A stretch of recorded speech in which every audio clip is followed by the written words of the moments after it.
সুন্দর ফুলছে বুঝছো, আগে দিয়ে মুখে আর পাচ্ছে না। আমাদের কথা বলেছে পনির পোলাও এখনো ওটা কেঁপে ওঠে থেকেই পাওয়া গেছে বডি। তো এটা একদম মর্মান্তিক একটা ঘটনা, মানে ভাবলে শিউরে ওঠে, কি বলবো আর কি। এখানে সকাল সকাল কিন্তু আজকে বাজার দিয়ে গেল আদা রসুন, এখানে আছে ধনেপাতা। এই ধনেপাতাটা কালকে হলে আলুর পরোটা দিতে পারতাম, ভালো হতো। যাই হোক, এখানে আছে উচ্ছে, একটা গন্ধরাজ লেবু, তাতানার আমার ফেভারিট গাঠি কচু, মোচা, খারকোল পাতা, ভেন্ডি, লাল শাক, টমেটো, ঝিঙে। এই হচ্ছে সবজি বাজার। আর এদিকে মাছও নিয়ে এসছে, এই ব্যাগে আছে, এখনও বার করে নিয়ে যায়, পরে বার করবো। আর এখানে যে দেখছো বাসন, এখানে বাসন জমে রয়েছে, এই বাসন জমে রয়েছে, এগুলো আমাকে এখন সব মাজতে হবে। গুড মর্নিং, আশা করবো তোমরা সবাই খুব ভালো আছো আর সুস্থ আছো। আমিও খুব ভালো আছি। আজ হচ্ছে শনিবার, শনিবারের এখন বেজে গেছে সকাল 9:30। যথারীতি যেরকম সকালে উঠি সেরকম উঠে ভিডিও এডিট করে দুধ আনা হয়ে গেছে, আমাদের চা খাওয়া হয়ে গেছে, ওদিকে দুধ চাল দেওয়া হয়ে গেছে, ইন্দ্র বাজার করে দিয়ে ও বেরিয়ে গেল, তাতান ওদিকে অনলাইন ক্লাসে বসে গেছে, আজকে ওদের অনলাইনে ক্লাস হচ্ছে। তো এই হচ্ছে আমাদের বাড়ির সকালবেলার আপডেট। আর এই বাসনগুলো যে দেখালাম সেগুলো আমাকে এখন মাজতে হবে, ঘর ঝাড় দিতে হবে, ঘর মুছতে হবে।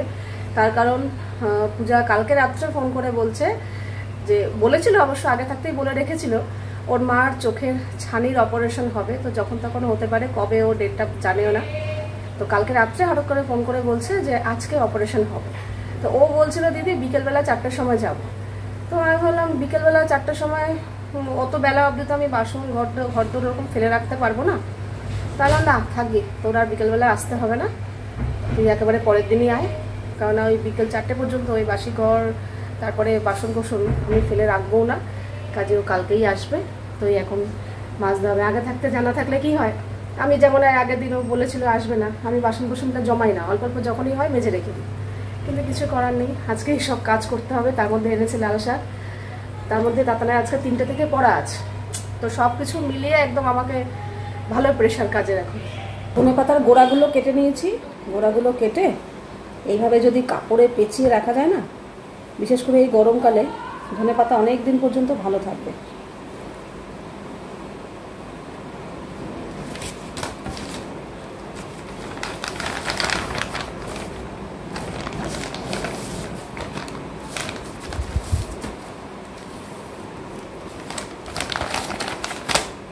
কুমড়োটাও তুলে দেবো, শুধু লাল শাকটা বাইরে থাকবে। এগুলো সব ব্যাগে ভরে নিয়েছি, ফ্রিজে রেখে দিই। কুমড়োটা তুললেই টেবিল পরিষ্কার। তারপর এদিকে ক্লাস চলছে, এদিকে পড়ছে। এখানে খারকোল পাতা আর গাঠি কচু রয়েছে।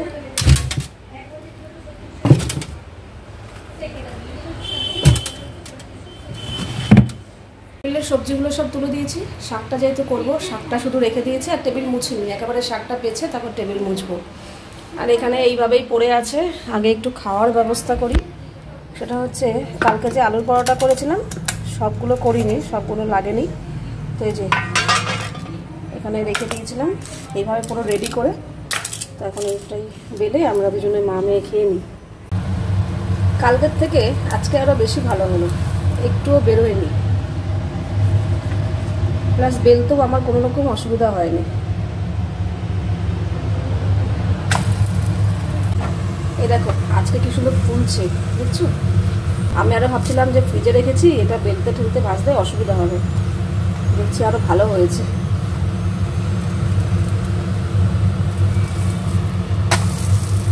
আবার কিন্তু বৃষ্টি শুরু হয়ে গেছে। এই দেখ খাওয়া, ওই টাটা কোথায় টাটা, ওই দেখ চলে যাচ্ছে। আজকে আবার বৃষ্টিতে ভিজতে যাচ্ছে, বলে কি আমি স্নান করে নেবো, বৃষ্টিতে ভিজে আসি। যা আমি আজকে গেলাম না, তাড়াতাড়ি বেশিক্ষণ না, তাড়াতাড়ি চলে আসবি, বুঝেছো। তবে আজকে না শুধু বৃষ্টি না, আজকে আগের দিনের থেকে বৃষ্টিটা ভালো হচ্ছে, আর তার সাথে হাওয়া আছে, কারণ জানলা খুলে রাখা যাচ্ছে না, জল আসছে। এদিকে আমাদের সকালের খাওয়া দাওয়া তো হলো, এমনকি রান্নাঘরের এই জানলাটাও দিয়ে দিতে হচ্ছে, জল আসছিল। আর এই দিকটা দেখো, ওরে বাপরে, কত বাসন বেরিয়ে গেছে। বাসনটা পরে মাজবো, বাসন মাজতে গেলে না ওইখানটা একটু জল ঢল পড়ে তো অসুবিধা হয়। আগে আমি ঘরটা ঝাড় দিয়ে নিই, ঘরটা ঝাড় দিয়ে তারপর বাসন মাজবো, বাসন মেজে ঘর মুছবো, তারপর রান্না বান্না। এই তো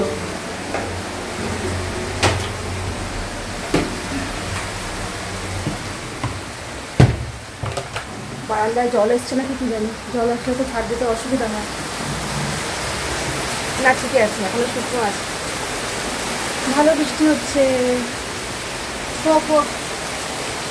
বৃষ্টি যেটা দেখেও দিল চোখে শান্তি। আর এখানে সকালের কিছু বাসন মেজেছি, আরও কিছু মাজতে হবে। এগুলো জল ঝরতে ঝরতে আমি এদিকে মাছগুলো ধুয়ে নিলাম। পমফ্রেট মাছ যেটা আজকে করব না রেখে দেবো, এদিকে বাটা মাছ এটাও রেখে দেবো,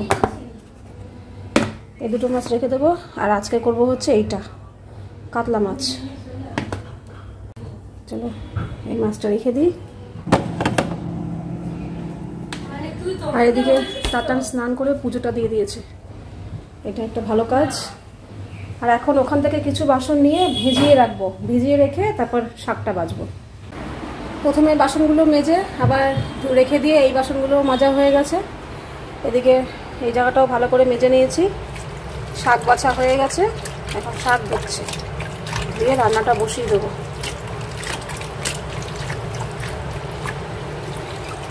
এখন আবার একটু হালকা হালকা রোদ উঠেছে, কখনো রোদ হচ্ছে, কখনো মেঘ হচ্ছে, কখনো বৃষ্টি হচ্ছে, বর্ষাকালের নিয়ম।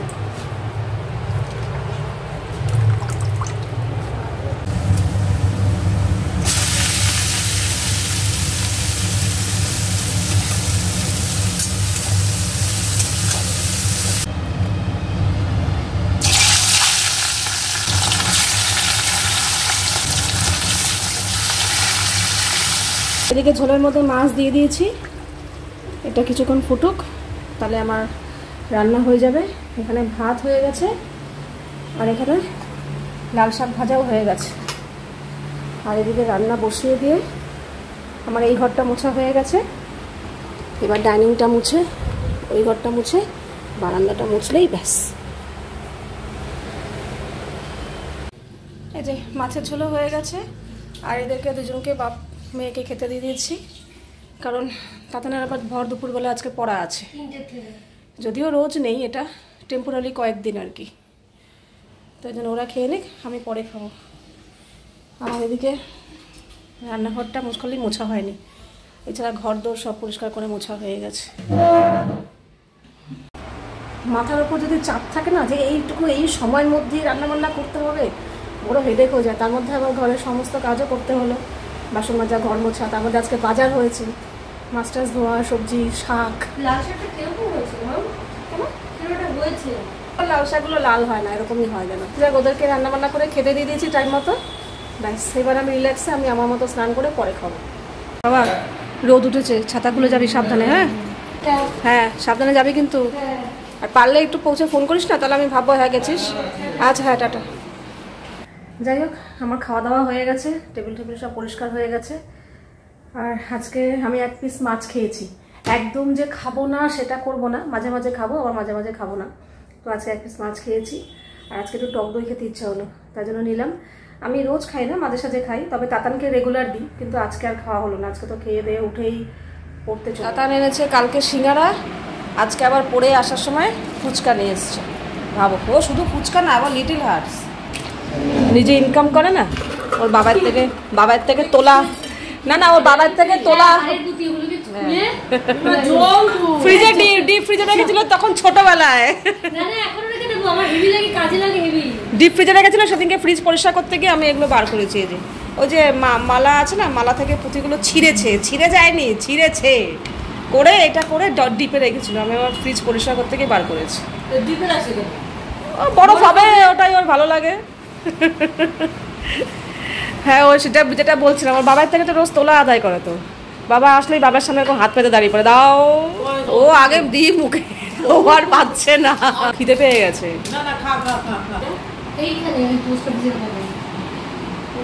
পোস্ট অফিস, পার্টি অফিস, ও এই যে এইখানটা। হ্যাঁ ওকে আনতে বলেছিলাম, মা এসছে, একটু দুধের চা করবো, গরু দুধের চা ভালো হয় না, তাই এটা আনতে বলেছি অল্প, এটা দিয়ে 2 কাপ চা হয়ে যাবে ব্যাস।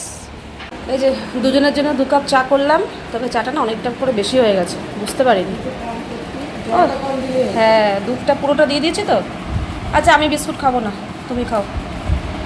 ফ্যান চলছে, জানি আওয়াজ আসবে, কিছু করার নেই, কারণ পড়তে গেছে সে দুপুরবেলা, 2টো পড়া করে তারপর বাড়িতে আসলো, আর তার মাঝখানে আবার সন্ধ্যেবেলা মা আসলো, কিছুক্ষণ গল্প গুজব করলাম, এই এখন চা খাবো। তাতান ওইখানে একটুখানি মোবাইল টোবাইল দেখছে, ওই লিটল হার্টসটা নিয়ে এসেছিলো, ওটা খাচ্ছে আর ওর বলছে। ওর সন্ধ্যেবেলায় যত খিদে পায়, দুপুরবেলা ভাত দিতে যাবো, ভাত কমাও ভাত কমাও ভাত কমাও এরকম করতে থাকে। সকালবেলা 2টো পরোটা দিয়েছি, 2টো খেতে পারেনি, 1.5 খানার মতো খেয়েছে, একটা খেতে পারেনি। ও যত খিদে ওর সন্ধ্যেবেলা পায়, আর এই সময় যে এই উল্টো পাল্টা জিনিস খেয়ে ফেললো ব্যাস, আবার রাতের খাওয়া নিয়ে চম্বম শুরু করে দেবে, খাবো না, ওই না সেই না, মানে এই একটা সমস্যায় পড়ে গেছে তাতানকে নিয়ে। সন্ধ্যাবেলা এটা সেটা খাচ্ছে, কালকেও সিঙ্গারা খেয়েছে, রাত্রে বেশি কিছু খেতে পারেনি, আজকেও ওই যে ফুচকা খেলো, আবার ওই লিটল হার্টসটা খাচ্ছে এখনও, রাত্রে খাওয়া নিয়ে ধ্বংস শুরু করবে। মা বেরিয়ে যাচ্ছে, এসো আবার একদিন এসে রাত্রে থাকো না, বাবুর রান্না বান্না করে রেখে দিয়ে এসে। হ্যাঁ হ্যাঁ ওই তো, যাই হোক সব ব্যবস্থা করে রেখে এসে একদিন ঠিক আছে। ওই তো করে রেখে আসবে। হ্যাঁ হ্যাঁ থাকবে, হ্যাঁ করবে না। হ্যাঁ কি হচ্ছে, চোখে অ্যালার্জি আছে, জলের ঝাপটা দে তাহলে। হ্যাঁ তাহলে এসো একদিন, সব নিয়েছো তো ফোন টোন? ঠিক আছে ঠিক আছে। এখানে একটু পনির কেটেছি আর একটু আদা ঘষেছি, এটা একটু থেতো করে নেব। আর এখানে বাসমতি চাল কিছুক্ষণ ভিজিয়ে রেখেছিলাম, এবার জলটা ফেলে দিয়েছি। এবার এটা দিয়ে আজকে করব পনির পোলাও। পনিরগুলো না আগে একটু ভেজে নেব হালকা করে। না পনির ভেজে তুলে নিয়েছি, আর এর মধ্যে 1 চামচ ঘি দিয়ে একটু গোটা গরম মশলা ফোড়ন দিয়েছি, যেমন জিরে, তেজপাতা, লবঙ্গ, এলাচ আর দারচিনি। একটু ভাজা ভাজা হয়ে যাচ্ছে, এবার দিয়ে দিলাম এখানে আদা একটু থেতো করে ঘষে নিয়েছি, একটু ভাজা ভাজা করে নিই। এটা ভাজা ভাজা করে নিয়েছি, এবার এর মধ্যে দিয়ে দেবো এই ধোয়া চালটা, ভিজিয়ে রাখা বাসমতি চাল। তো কিছুক্ষণ চালটা দিয়ে ভেজে নিয়েছি, আর আমি এখানে 1.5 কাপ চাল নিয়েছি, তো তার জন্য 3 কাপ জল দিলাম, মানে যা চাল তার ডবল জল।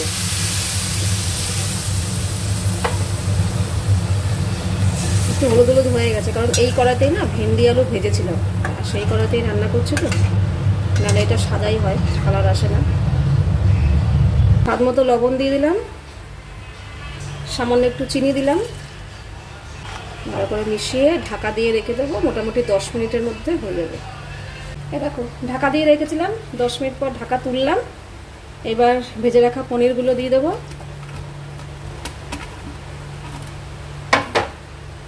দিয়ে একটু ভালো করে মিশিয়ে নিই। একটু ভিজা ভিজা আছে, আর একটু হবে। তো দেখো একদম ঝুরঝুরে পনির পোলাও কিন্তু রেডি। আর নামানোর আগে একটু গোলমরিচের গুঁড়ো দিয়ে দেবো।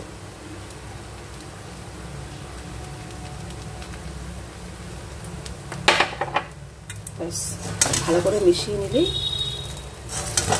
একদম শর্টকাট পনির পোলাও রেডি। খেতেও ভালো হবে, পেটও ভরে যাবে, তাড়াতাড়িও হবে। ও খাচ্ছে, আগের দিনের বিউলি ডাল ছিল, ওই দিয়ে ভেন্ডি আলু ভাজা, এই যে ভেন্ডি আলু ভাজা করেছিলাম। ভাত দুপুরেরই ছিল, ভেন্ডি আলু ভাজা একটু ভেন্ডি আলু ভাজা খাবো, খা। আর দুপুরের 1 পিস মাছ ছিল, এইটা দিয়ে ওর খাওয়া হয়ে যাচ্ছে।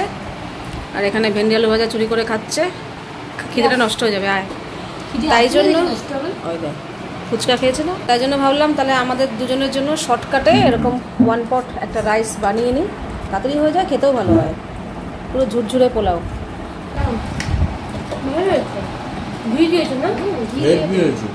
কোমরটাকে জিজ্ঞেস করেছি, আমি আমারটা বলে দিই, মাছ ভাত খাচ্ছে বলে আমি আমাদের কথা বলেছি। পনির পোলাও আমি কি প্রকৃত বাঙালি।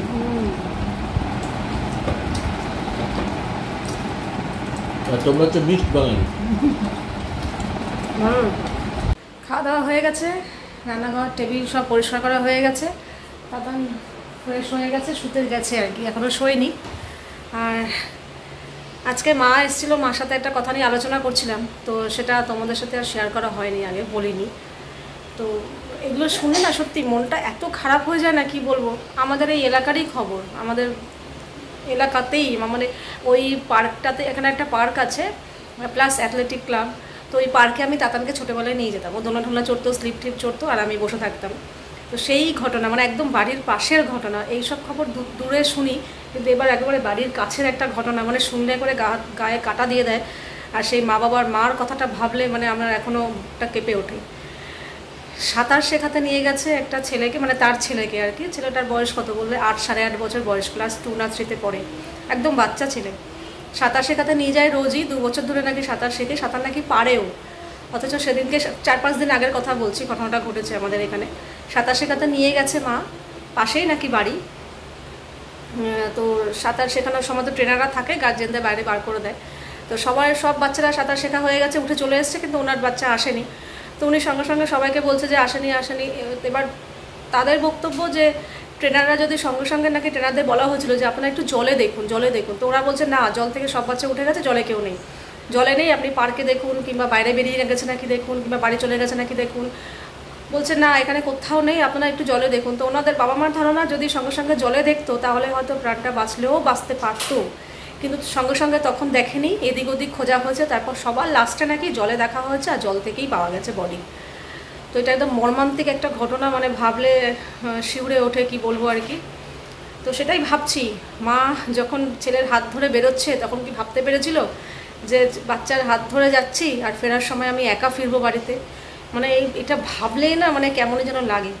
একটা মা হিসাবে সত্যি কথা, মানে এটা মানে নেওয়া যায় না আর কি। সেদিনকে তো আমার শুনেই এত মন খারাপ লাগছিল না, মানে কি বলবো।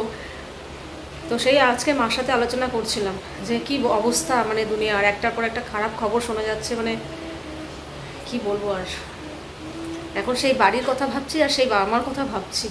বাচ্চা মানুষ তো, জানি না কি করে কি হয়েছে বলতে পারবো না, তবে যাই হয়েছে মার কোল থেকে তো সন্তানটা চলে গেল না, এটা ভাবলেই যেন কেমন লাগে। এটা মর্মান্তিক ঘটনা সত্যি, এর মানে কোনো ভাষায় প্রকাশ করা যায় না।